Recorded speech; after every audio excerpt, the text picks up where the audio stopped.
Um, just to let you know, this lecture is recorded and it will be available on the unit and the BCA website, along with the handouts, if you don't already have the handouts. I'd like to welcome our guest speaker, David Sokolow. For most of us know David, but for those of you that are new to the area or newcomers, just a little background. David is a distinguished law professor and senior lecturer at the University of Texas. David, for several years, has been the senior NABC correspondent, national reporter for the ACBL scorecard and Bridge News Bulletin. David has attained many Bridge accomplishments and titles over the years. Just to mention a few, the 0 to 6,000 mini Spring Gold knockout teams. In 2019, the winner of the mixed senior pairs at the NABC with his wife, Toby. Most recently, his team placed third in the G&Ts. Today, David is honoring us with a lecture on one of a major, now what? Without further ado, welcome, David Sokolow. Thank you very much, Linda. And welcome to everyone. Thanks so much for showing up for the lecture, and welcome to those of you who are watching the recording of the lecture as well. I've put my email address in the chat box. So for those of you who are thinking about the lecture and want to ask a question afterwards, or are watching the recorded lecture, please feel free to send me an email at my email address and I'll be happy to respond to you.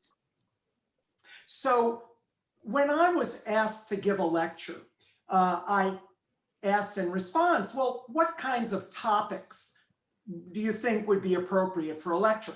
And I got a number of suggestions from Sharon and Linda and others.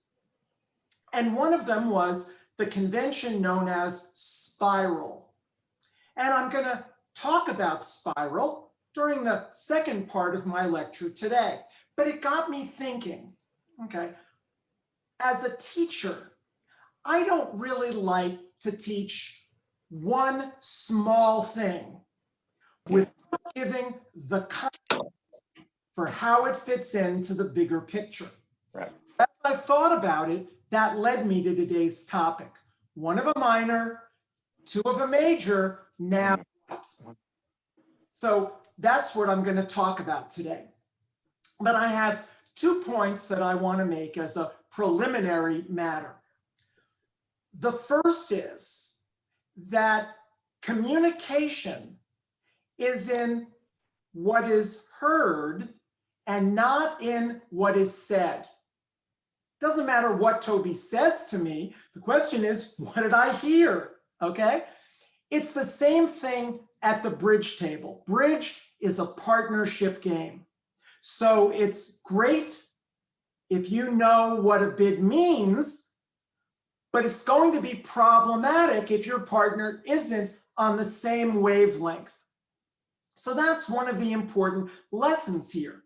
Because bridge is a partnership game, I want to make sure that you and your partner are on the same wavelength, both with regard to the big picture, as well as with regard to the smaller details like a particular convention, for example, spiral. The other preliminary point that I want to make sort of arose when I was talking to a friend who is probably in the audience today. I haven't checked, but we were talking earlier in the week. And he said, you know, I looked at your handout and it looks really complicated. And I said to him, you know what? The reality is that it just looks complicated. I venture to say that you already know almost everything that's on page 1 of the handout. But you may not have an overview of how it all fits together. And that's really what I want to provide. Because if you can grasp the overview of one of a minor, one of a major, now what? You're going to be well on your way to understanding how a variety of different conventions and treatments fit in to that big picture. So my goal today is not to overwhelm you with complex details. In fact, it's quite the opposite. My goal today is to make you feel really good about your knowledge of and understanding of bridge. Because I suspect that each and every one of you knows a lot more about bridge and about this topic than you think you do. So I want you to keep that in mind, and I want you to assess at the end whether, in fact, you feel better or worse about your understanding of the game. Now, that said, let's start.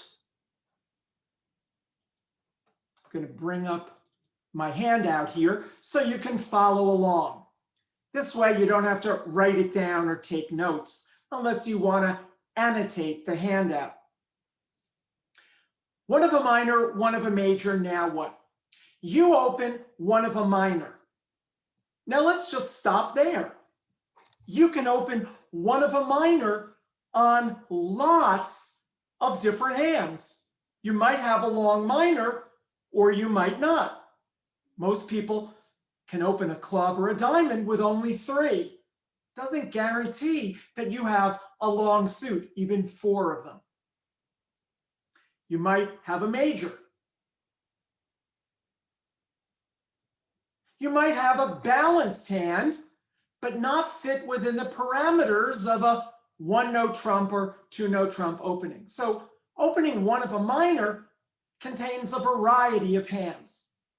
Your partner responds a major, and we're going to assume, for the purposes of my lecture, that there's no opposing bidding. Obviously, things get a lot more complicated if the opponents intervene. So, your partner responds a major, okay? Generally, that shows at least 4 of the major, and it probably shows at least 6 high card points. Now, the question is, when the spotlight comes back to you, what do? Essentially, what I've done on page 1 is describe 3 different kinds of hands that you may have. Number 1, you might have a balanced hand. And if that's the case, you're going to bid some number of no trump.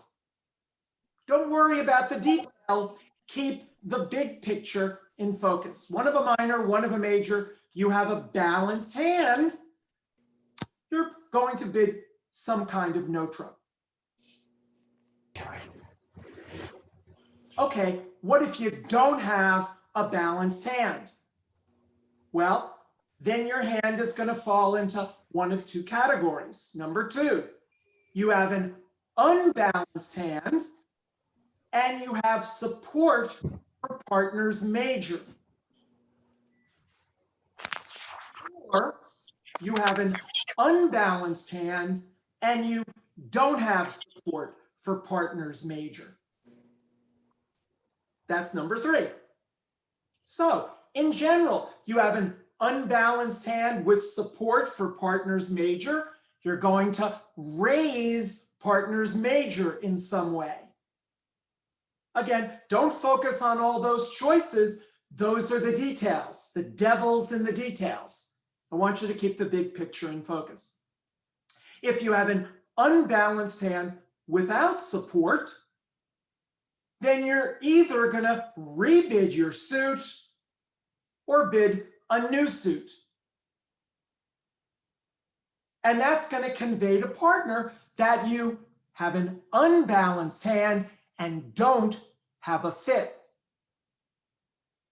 So just looking at 1, 2, 3, think about what you're communicating to partner, and hopefully partners on the same wavelength, and here's what you say. One of a minor, one of a major, some number of no trump. I have a balanced hand. One of a minor, one of a major, some kind of raise of the major, I have an unbalanced hand with support. One of a minor, one of a major, either rebid of the minor or a new suit says I have an unbalanced hand and I don't have support. So right away, you have a framework for different kinds of hands. And that's the framework that you and your partner have to be on the same wavelength about. So when you make a bid, when you choose your second bid, your partner understands what category your hand falls into. Any questions so far? I want you to feel free to ask questions. Remember, you may be on mute to ask your question. Yeah, if you have a question, please unmute yourself and ask the question, and feel free to break in. It doesn't throw me off at all. When you say to a number 2, if you have an unbalanced hand and 3 of the major, what if the other one just had 4, your partner? And you have 4 of your partner's suit? No, 3. You say to raise it. If you have an unbalanced hand with support, at the 2 level, you can have 12 to 14 and at least 3 of the major. Don't we use new minor forcing for that? Well, I'm going to get to that. Okay. In order to use new minor forcing, it goes a minor, a major, a no trump. Okay. We're going to cover that in just a moment under number 1. Okay, so I'm going to go through each of these 3 kinds of hands and talk about exactly what your rebid is going to be. Okay, so if you bear with me, I promise I'll get to your question. David, I think the concern is that when you bid 2 of the major, your partner doesn't know if you've got 3 or 4. No, that's correct. And we're going to get there. That's number 2. Notice 2 of the major, at least 3. 3 of the major, at least 4. 4 of the major, at least 4. So I'm going to cover exactly that as I go through the details. Good. All we know, this is why it's important to focus on the big picture. All partner knows when you raise the major is that you have support. And we're going to talk about how partner knows how many you have in just a moment. So just bear with me. I promise I'll get there. So let's revisit number 1 and look at the details. And there's probably nothing here you don't know. Notice, under number 2, you have an unbalanced hand with support. Under number 3, you have an unbalanced hand without support. But under number 1, all it says is that you have a balanced hand. You may or may not have support. So if it goes a minor, a major, and opener rebids 1 no trump, that shows 12 to 14 and a balanced hand. You may or may not have 3 card support. And in answer to the first question, new minor forcing is the way you find out if partner has 3 card support. So a minor, a major, and no trump, new minor says, do you have 3 of my suit? It's where responder often has 5 of the suit and wants to see if there's a 5-3 fit. 1 of a minor, 1 of a major, 2 no trump shows 18 or 19. And again, you may have 3 card support, and responder can use new minor forcing to find out if you do. Now, why is 1 no trump 12 to 14 and 2 no trump 18 to 19? What happened to 15 to 17? You know the answer. you would have opened one no trump. So a minor or major one no shows less than 15. Because if you had 15, you would have opened a no trump. Because remember, you've got a balanced hand. One of a minor, one of a major, two no trump, you've got 18 or 19. You've got more than 17, but less than 20. Why? Because with a balanced hand and 20 high card points, you would have opened two no trump. See what I'm saying? If you keep your eye on the big picture, you can understand how it all fits together. And you can now see, in answer to the first question, I'm not sure who asked it, but in answer to the first question, you can use new minor forcing when it goes a minor, a major, and then either one or two no trump to find out about a fit. Now you'll notice that there's a third alternative, and this is one that may not be familiar to some of you. One of a minor, one of a major, three no trump. What's the difference? It shows 18 to 19 high card points, but it conveys three other things. Number one, you have a running minor. You've got ace, king, queen, 10, 6, or ace, king, queen, jack, 6. You've got a source of tricks. Number two, it denies at least 3 spades. It denies at least 3 spades. And it shows stoppers in the other suits. So no matter what the opponents lead, you've got the other suits stopped. And hopefully, when partner bids a major, partner's got something in that suit to prevent the opponents from running it. So if you've got a balanced hand, you bid 1 no, 2 no, or 3 no, depending on whether you meet the requirements. David, Uh-huh. in that category, couldn't you have a balanced hand and 4-card support?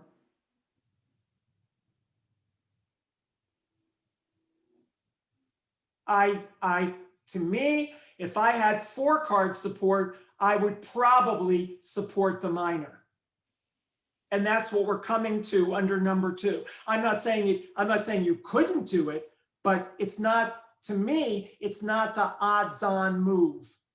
Chances are you're probably going to tell your partner that you've got a 4-card raise by doing one of the things under number 2. I agree. You would. Okay, thank you. Okay, so let's take a look. Oh, before we move to number 2, any questions? You see how it all fits together. You have 15 to 17 in a balanced hand, you open 1 no. You have 20 or 21 in a balanced hand, you open it 2 no. But if you've got 12 to 14 or 18 or 19, it goes one of a minor, one of a major. Now you rebid 1, 2, or 3 no. David, Pretty neat. I have a question. If your partner opened a spade, responded a spade, I understand why less than 3 spades. But what if your partner you open a minor, your partner bids a heart, and you say you can bid 3 no with less than 3 spades? That seems to leave that suit unprotected. I'm sorry. I'm sorry. I forgot. It should say less than 3 of the major. Less than 3 of partner's major. That's what I meant. Not less than 3 spades. Originally, I'd done it. Spades. Okay, got it. I'm into spade. Now what? But I changed it. So yes, you're right. The hand should read 18 or 19, running minor, less than 3 card support, stoppers in the other suits. So thank you for pointing that out. Okay, So now, what if you have an unbalanced hand with support? Well, you're not going to bid no trump because you've got an unbalanced hand and you've got support. So here's what you do. You show your support. And what I've done is identify 5 ways for you to do that. 1 of a minor, 1 of a major, 2 of responders major. That says, hey, I have 12 to 14 high card points. I guess in theory you could have 15. I have at least 3 of your suit. I may have 4, but I have at least 3.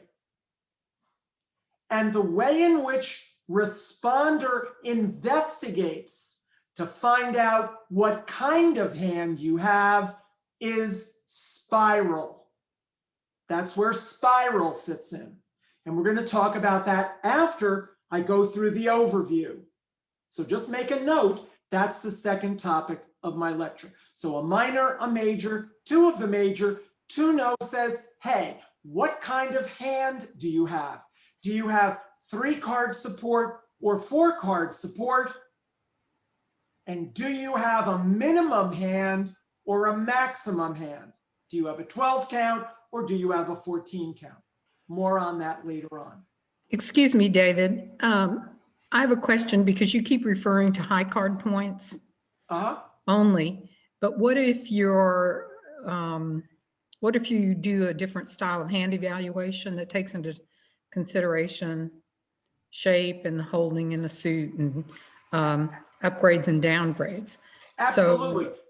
So, I agree completely. You ought to take that into account. Okay, so when you in your handout where you say 12 to 14 or 15 to 16, you don't just mean high card points. Is that correct? Well, what I'm doing, because I'm lecturing for an audience that comprises people of lots of different levels of understanding of bridge or mastery of bridge, I've just focused on high card points because that's how people learn. But as we're going to see when we look at the example hands, you can't be a slave to high card points. So I'm going to make exactly the point that you're making when I look at the example hands in a few minutes. So it's a very good point. You shouldn't be a slave to high card points, but this is just a general overview. These are some rules or standards, but they're not ironclad. You have to evaluate based on the specifics of your hand. So I'm with you 100%, but that's why I've couched my handout in terms of high card points.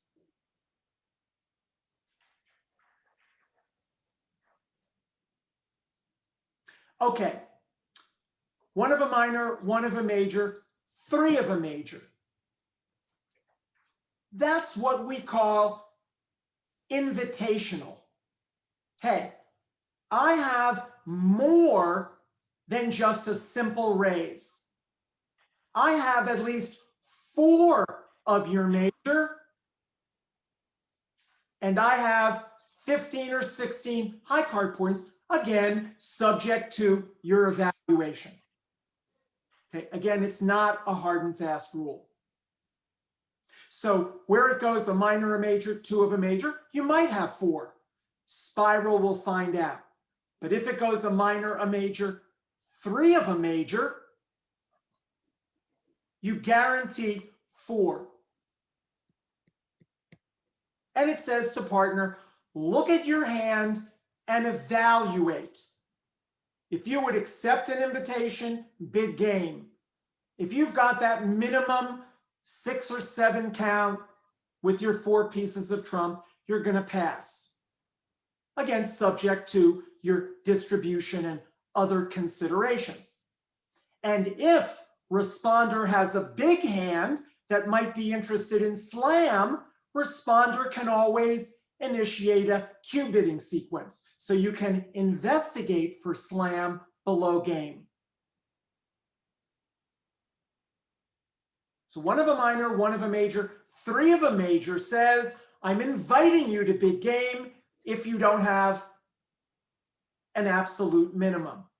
If you've got more than a minimum, bid game. If you've got a bigger hand, feel free if you like to Q bid or even bid 4-no Blackwood.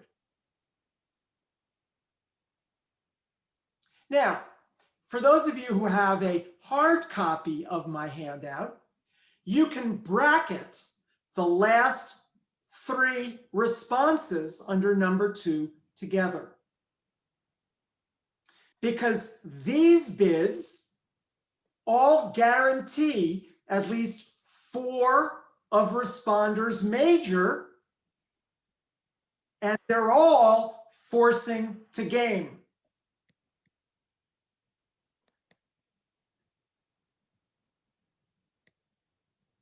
So one of a minor, one of a major,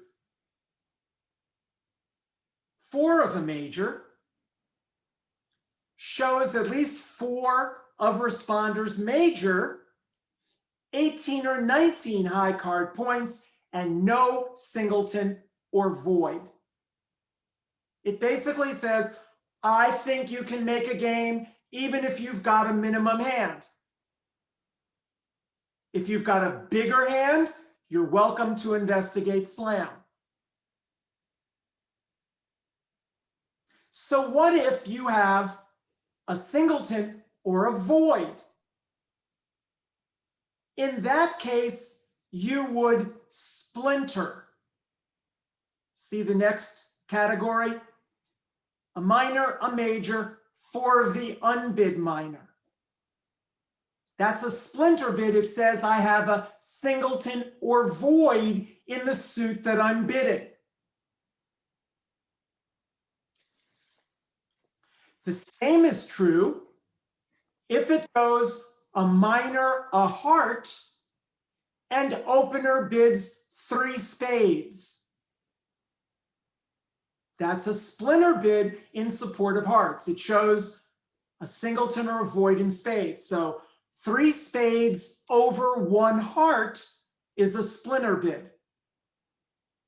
And the same is true if it goes 1 of a minor, 1 spade, 4 hearts. That shows a singleton or a void in hearts.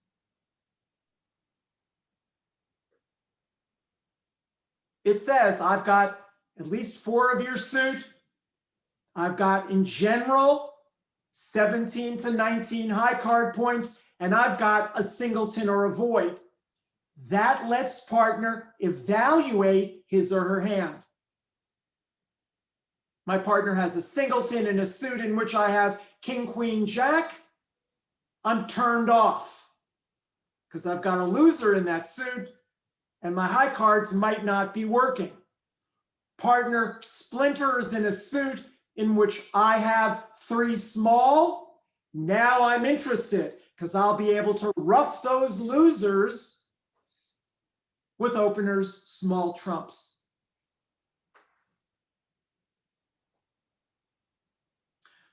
But there's one more possibility. I suspect that almost all of you are familiar with those first 4 options. 1 of a minor, 1 of a major, 2 of a major, I've got a raise, I've got at least 4. 3 of a major, invitational, I've got at least 4. 4 of a major, game forcing, 18 or 19, I've got at least 4, and I don't have a singleton or a void. Splinter bids, game forcing, 17 to 19. You already have a copy of this explaining. And I do have Yes. a singleton or a void, which I'm showing you. But there's one more possibility. 1 of a minor, 1 of a major, 4 of openers minor. That shows a decent 6-4 hand. Obviously, it's game forcing because partners forced to bid 4 spades if partner has a minimum. But the point is, it shows at least 6 of your opening suit and 4 of the responder's major. So what I've described here is that it's a good playing hand, but it's not a big hand in terms of high card points. Notice, Is that alertable, David? Since it shows spades and you're not explicitly saying it? you know, I think, I don't know the answer to that. I wouldn't alert because I think that's part of standard American, but just to be sure, I would alert it anyway, just to make sure your opponents are on the same wavelength. I always over alert, but I'm not a director, so I don't know the answer. Splinters are not alertable. And I'm just not sure about, I'm just not sure about 4 of opener's minor. But I want to point something out. When it goes, for example, a diamond, a spade, 4 diamonds, that shows that I, the opener, have 6 cards in my minor and 4 cards in partner's major. So what do I have in the other 2 suits? I'm either 3-0 or 2-1, right? I've only got 3 cards left. Notice I've got a singleton or a void. So why didn't I make a splinter? Because my hand isn't big in terms of high card points. It's a trick-taking hand. It's a good playing hand, but not a mountain. The splinter says, I've got a really good hand in terms of high card points, and I've got a singleton or a void. Whereas a minor, a major, 4 of opener's minor says, you know what? I think we can make game. Even if you have a minimum, I've got 6 of my minor, and they're probably pretty good ones. But I don't have a big hand, or I would have splintered. So let's go back and review number 2. Again, it all fits together. As long as you and your partner are on the same wavelength, you're not going to have a bidding misunderstanding. 1 of a minor, 1 of a major, 2 of the major. Hey, I've got 12 to 14, and I've got support for your suit, and I have an unbalanced hand because I didn't bid no trump.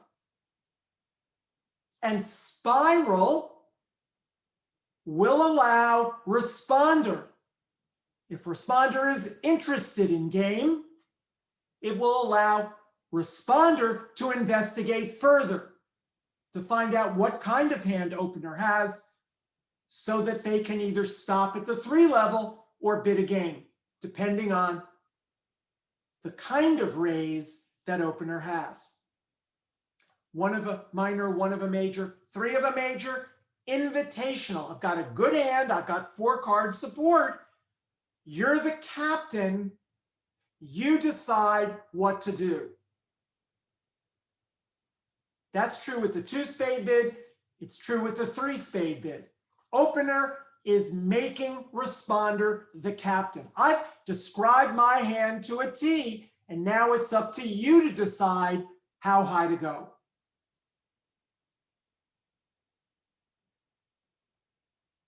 One of a minor, 1 of a major, 4 of a major, I have enough for game. I've got 17 to 19. We belong in game. I'm not letting you decide. I'm making the decision. It's up to you to decide whether you want to go higher, but I want us to be in at least game. 1 of a minor, 1 of a major, splinter bid. I'm describing my hand. I've got a really good hand. I've got 4 of your suit, And PS, I have a singleton or void here. I'm forcing you to game, but you look at your hand and you decide whether you want to go on. David, I thought that a splinter bid was in the range of 13 to 16. What are you saying the range is?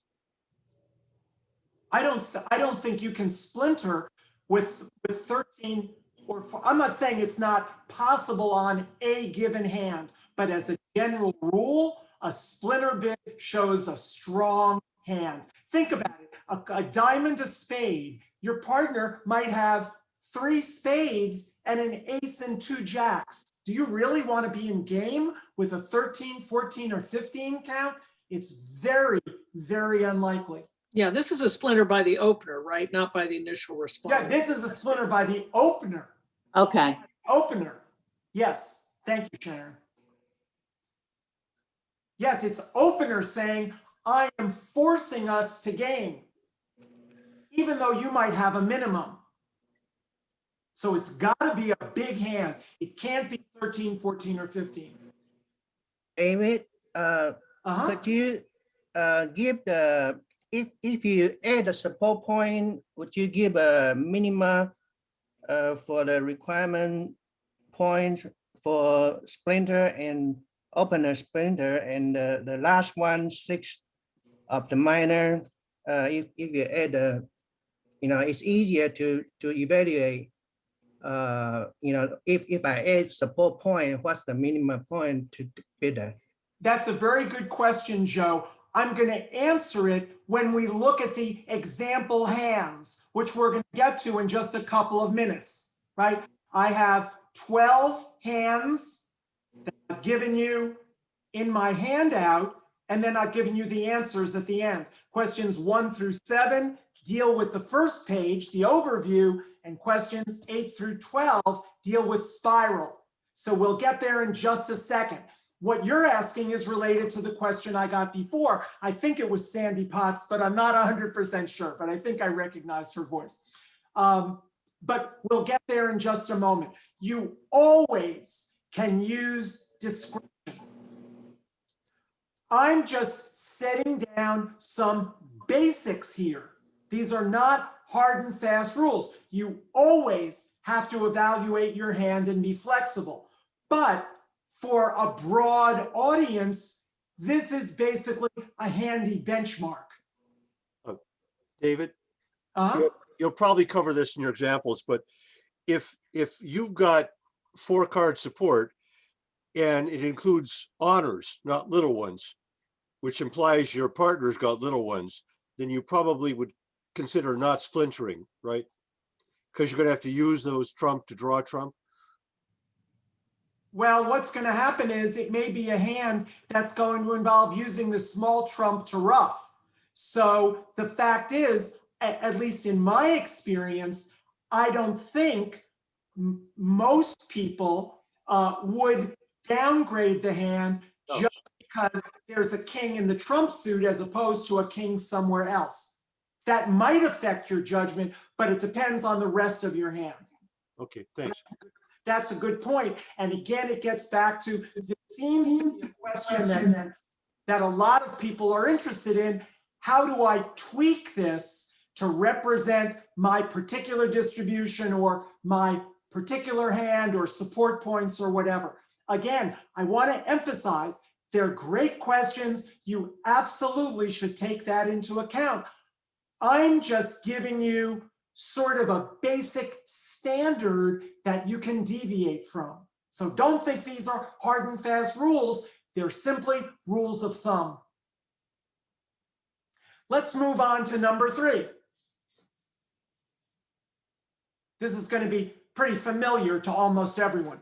You've got an unbalanced hand and you don't have support. So what do? You either rebid your suit or you bid another suit, right? You can't pass partner's 1-level bid, even though you've got a minimum, because partner could have a big hand. So if you have 12 to 15 and at least 6 of your minor, you just rebid your minor. If you have 16 or 17, and at least 6 of your minor, you rebid 3 of your minor. Remember, these bids say, I do not have at least 3 of your suit. Because you have an unbalanced hand without support. You open a diamond, partner bids a spade, you bid 2 clubs, that's easy. You're bidding a lower ranking suit, you've got 12 to 15 or 16, and it's a second suit. You've got 4 or possibly 5, or if you're 6-5, even 5 of the second suit, but you don't have a big hand. But what if your second bid is higher than your first bid? That is known as a reverse. And a reverse shows extra values. So it goes a diamond, a spade, and opener now bids 2 hearts. That says, hey, I've got 17 to 20 high card points. I'm unbalanced, so I couldn't open to know if I have 20. And my first bid suit is longer than my second bid suit. If it were longer, you would have opened the higher suit first. So when you reverse, the suits are not of equal length. A reverse always shows that the first bid suit was longer.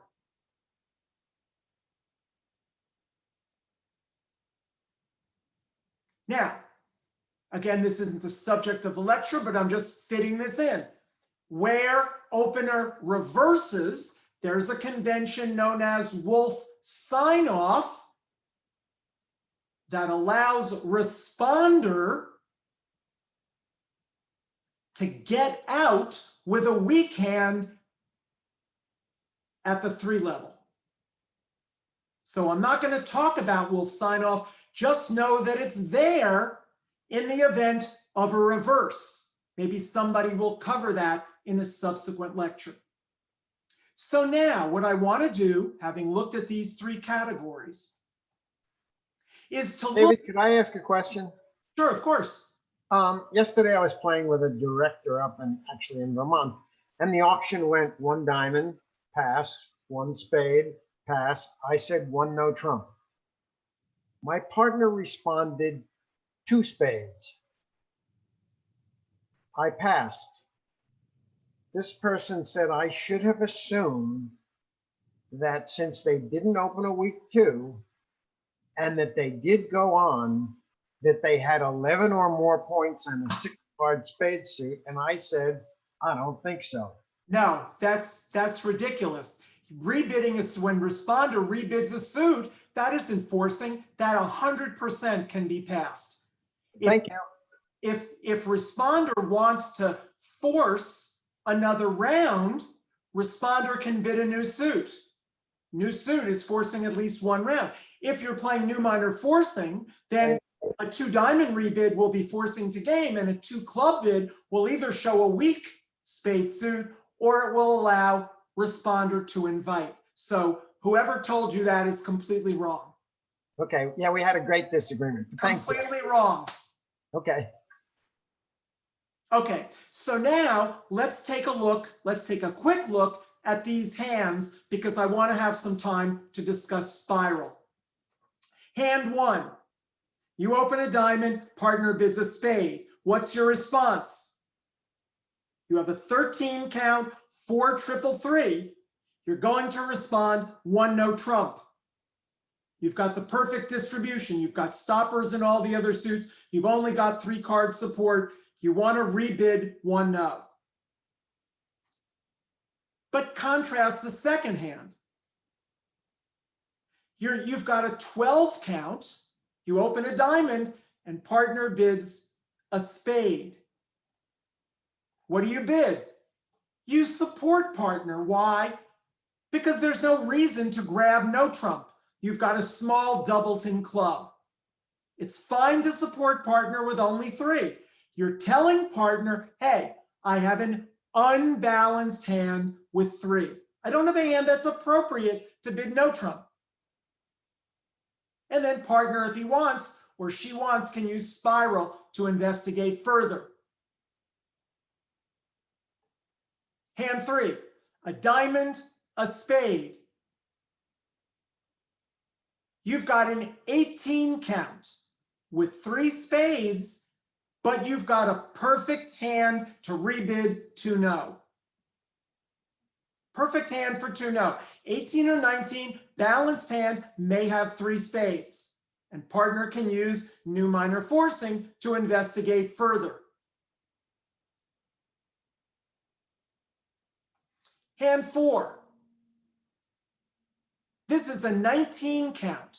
It goes a diamond, a spade. This is a hand where you've got 4, 8, 12, 13, 14, 15, 16, 17, 18, 19. This is a hand where you can rebid 3-no trump. It's 18 or 19. It denies a fit. It denies at least 3 of partner's suit. And it shows you have essentially a running minor.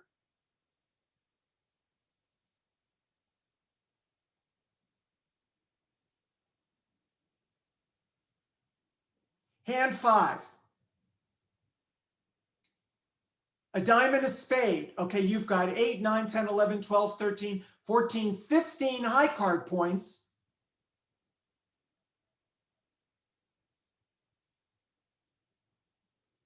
I'm sorry, 18 high card. You've got 18 high card points and 4 spades. This is a hand where you bid 4 clubs. You splinter the hand. It says, partner, I have 18 or 19 high card points and I have a singleton club.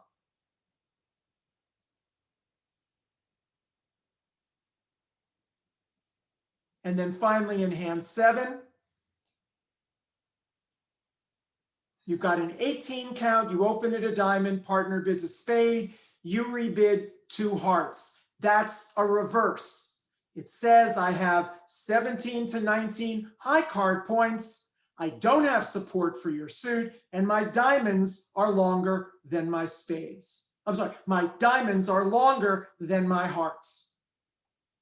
So you can go back over these example hands and see how they fit in to that overall structure that we discussed on page 1. Now, I said that I had another topic I wanted to discuss, and it's spiral. I've got about 10 minutes left to discuss spiral. That's what I want to do. 1 of a minor, 1 of a major, 2 of a major. As I pointed out, you can raise 1 of a major to 2 with 3 card support.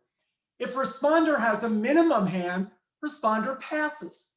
But if responder is interested in investigating for game, responder uses spiral to find out 2 things. Number 1, whether opener has 3 card or 4 card support. And number 2, whether opener has a minimum hand or a maximum hand. Spiral is off over interference, and here's how it works. It's pretty straightforward. You just have to not get confused. 1 of a minor, 1 of a major, 2 of a major, 2-no. Opener's responses are as follows. 3 clubs, I have card support and a minimum. 3 diamonds, I have 3 card support and a maximum. Notice 3 clubs and 3 diamonds show 3 card support. Don't get confused. They don't show minimums. They show 3 card support. That's my helpful tip. 3 hearts says I have 4 card support and a minimum hand. I've got like a 12 count with 4 card support, and 3 spades says I have 4 card support and a maximum. So these allow responder who's interested in game to make a decision by inviting partner to the party and allowing partner to describe his or her hand. It's really neat. How many points should responder have to use spiral? Okay, well, think of it this way. It goes a minor, a major, two of the major. You have a 6 count. Are you interested in game? No. No. You have an 8 count. Are you interested in game? Don't know. No. You have a 10 count. Are you interested in game? Yes. Maybe if partner has the right hand. So you can use spiral there. Obviously, if you have 11 or 12, you're absolutely going to use spiral. And with the right 10 count, the question is, hearing that partner has an unbalanced hand with support, are you interested in game? If you are, then you use spiral. So that's a great question. It's basically, you look at your hand and you say, hey, if partner has a maximum with 4, do I want to be in game? If the answer is hell yes, then you use spiral. But if it's, you know what, even if partner has 4 card support and a maximum, I don't really think we can make game, I'm not going to ask. That's a hand where you just pass 2. You take your plus. Sure, occasionally with the right hand, it may be that you make game, but that's very unlikely. So, couple minutes left. Let's take a look at 5 example hands that explore the reach of spiral. You open 1 diamond.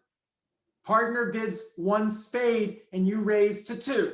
Notice what you've said and what partner heard.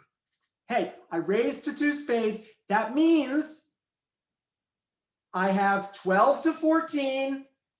I have at least 3 of your suit, and I have an unbalanced hand. Because if you had a balanced hand, you would have rebid 1 no. So over 2 spades, partner bids 2 no trump, saying, okay, what kind of a hand do you have? Hand number 8. 4, 5, 6, 7, 8, 9, 10, 11, 12. You have a 12 count. That's certainly at the bottom of the range, and you only have 3 card support. This is a 3, excuse me. This is a hand on board 8 where you have a minimum with 3 card support, so you bid 3 clubs.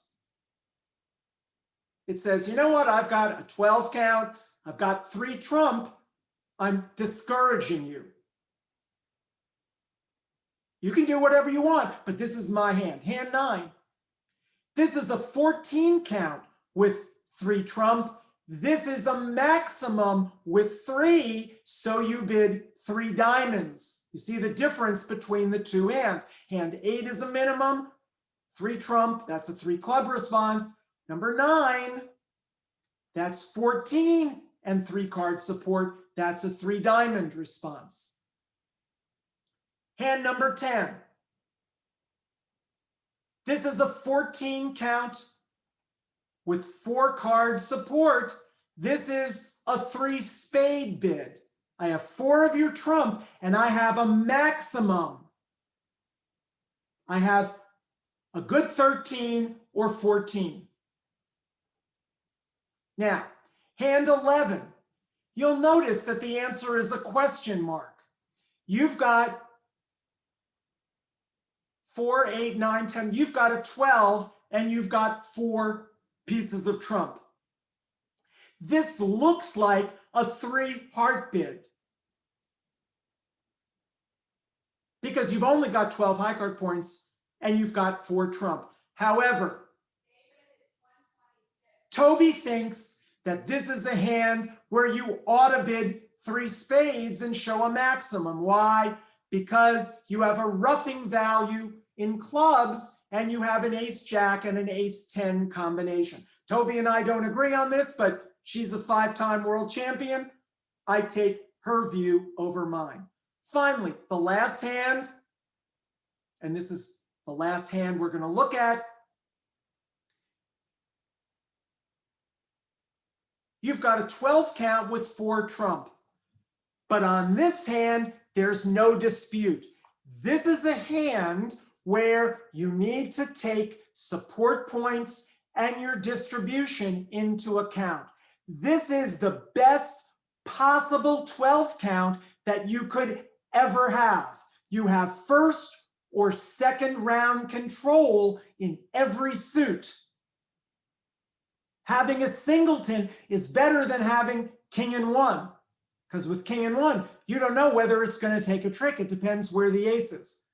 With a singleton club, you know partner can ruff the second round. So even though this one is only 12 high card points, this is one where you show 4 card support and a maximum because the playing value of your hand is so great. So these last 2 hands, 11 and 12, are my response to the questions I got at the beginning. Yes, you need to look at your hand and evaluate. You are not a slave to high card points.